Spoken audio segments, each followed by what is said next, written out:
Good day, monkeys. I'm Eddie Braverman. He's Midas Mulligan Magoo. And this is episode 16 of Not Safe for Work on WallStreetOasis.com. This week we're discussing Libya, Wisconsin, and the wealth gap in America. So let's get after it. There's some pretty heavy shit going down in Libya right now, and it looks like Gaddafi's on his way out. Couldn't happen to a nicer guy. But I'm left with a couple of questions about his exit strategy. Here's a couple things you might not know about the guy. First, he's worth about $35 billion personally, and the reports I'm reading says he's managed to move at least $5 billion of that out of the country already. So enough to live comfortably anywhere in the world. Second, he took over Libya when he was only 27 years old. Now think about that for a minute. Imagine your average WSO reader in charge of an OPEC country. Exit ops in the house. As easy as it would be for him to walk away and spend the rest of his life in luxury, I bet he won't do it. He's living proof that you can take the thug out of the ghetto, but you can't take the ghetto out of the thug. I'm thinking he still thinks of himself as that 27-year-old Scarface wannabe, and he probably thinks it'd be really gangster to go out in a hail of bullets. What do you think, Midas? I'm not gonna get on Gaddafi because I think that's a show on its own. But as he's about to unleash his missiles on the public, I'd like to actually refocus the lens on ourselves a little bit. We Americans love to talk shit as long as it's not our ass in the oven. This is a far cry from endorsing Gaddafi because he is a nut and he is a cartoon character. But let's have a think about: do we really want revolutions in the MENA region? I mean, are they really beneficial to the world at large? We love to talk about democracy and people fighting for freedom, but we have the 54th ranked free press on earth. I mean, you won't hear a frank discussion on any important subjects anywhere near the American media, so who are we really to go out and call out, despots throughout the world for the way they run their circus? I just want to bring up the point that every place we've vanquished a tyrant over the past 20 years, whether it's the Balkans or in Baghdad, we always talk about democracies, but we see the rising up of new despotic regimes, new oligarchies, new cultures of crime. And I'm all for freedom and self-determination, but we still haven't seen anything in Tunisia or Egypt or Libya that gives any hint of actual democracy occurring. I mean, we see nothing that's showing us that there might be something different than the predecessors that are supposedly on the way out. I mean, let's face it, some of these places need their megalomaniac warlords to run them. I'd like the world to be polarized too, but it's not, and it can never be what the globalists want it to be. So, when a man is the state for decades, like it or not, that state may not be ready to stand alone without him. So as bad a guy as he is, as big a clown as he is, things are probably going to be a lot worse when he goes, and nobody really wants to address that. It's a good point. I mean, you don't have to look any further than Iraq to see, Look at it. Hussein is a total dickbag, no question about it, but, man, he kept that place... Exactly. He kept the trains running on time, right? Indeed. I mean, it's like, we go in there and depose this guy, and it's turned into a total fuck story, and I don't really want to get into that, but, yeah, you make a solid point. And who's going to pay for that shitstorm? Again, it comes down to the taxpayers. So, right. Well, speaking about a fuck story closer to home, you guys have asked us to comment on Wisconsin, and it's however you happen to feel about the union issue, whether it's good, bad, but first of all, I think it's really chicken shit for any elected official to tuck tail and run to another state to avoid a vote just because you're going to lose. I mean, that's just bullshit. And Illinois, of all places. Come on. Well, right, yeah, exactly. It happened a few years ago in Texas over some redistricting, and it was Democrats fleeing the vote that time, too. That's not to say that Republicans aren't just as callow and spineless. But these guys need to come to grips with the fact that they lost the fucking election for a reason.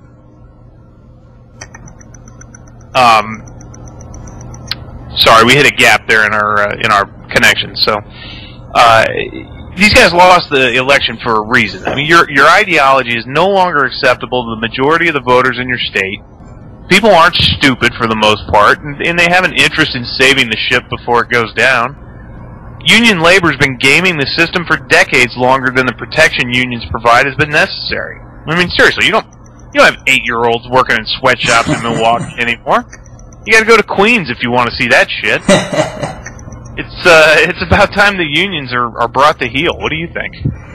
Man, I think the fact that you use the words protection and union in the same sentence sheds a lot bigger light than any point we're going to make today on the subject. I hate unions. It's like you pointed out, they're a relic of a non-existent past and a drain on pretty much anybody who doesn't pay dues to them. The only thing I hate more than unions is a big, intrusive, violent, bully government.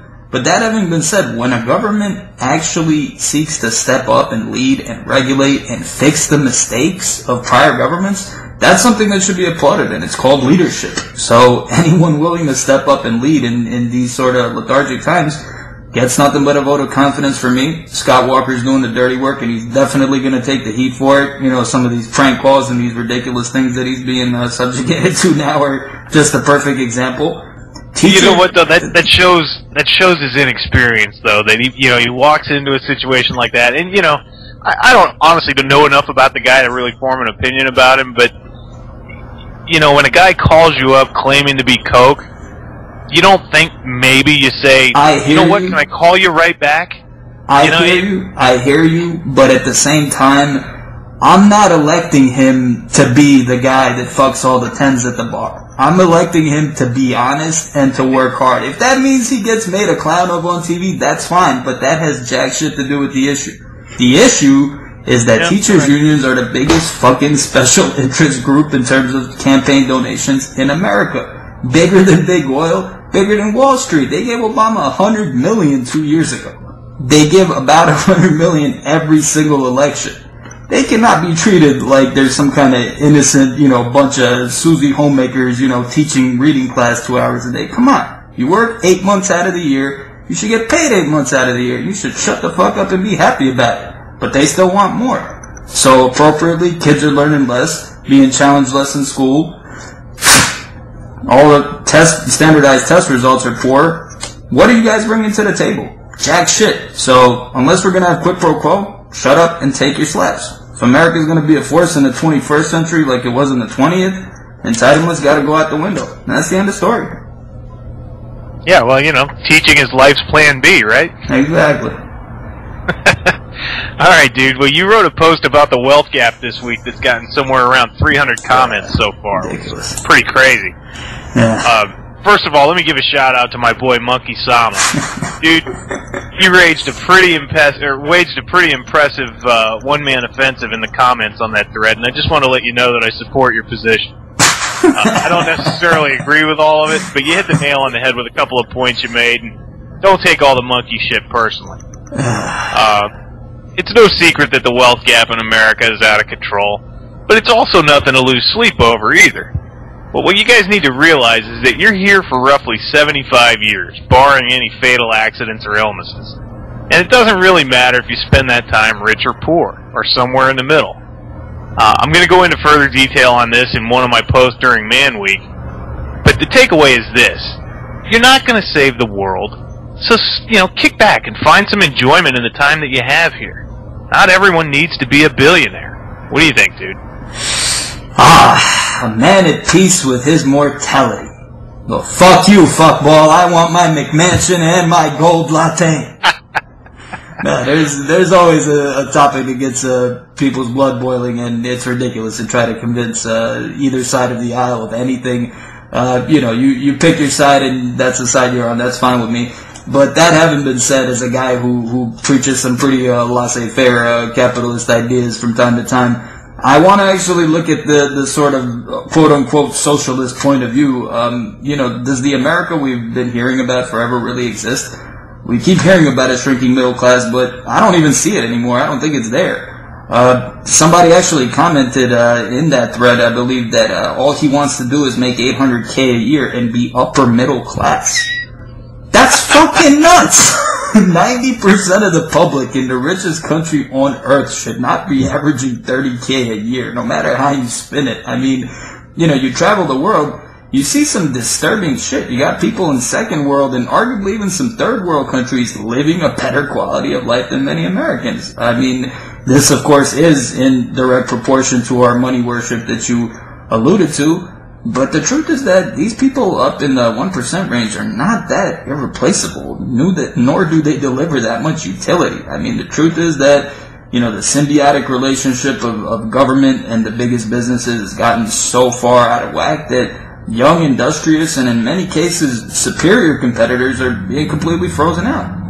I mean, we have a very, very, very anemic entrepreneurial drive in comparison to previous generations, and that is what's hurting us.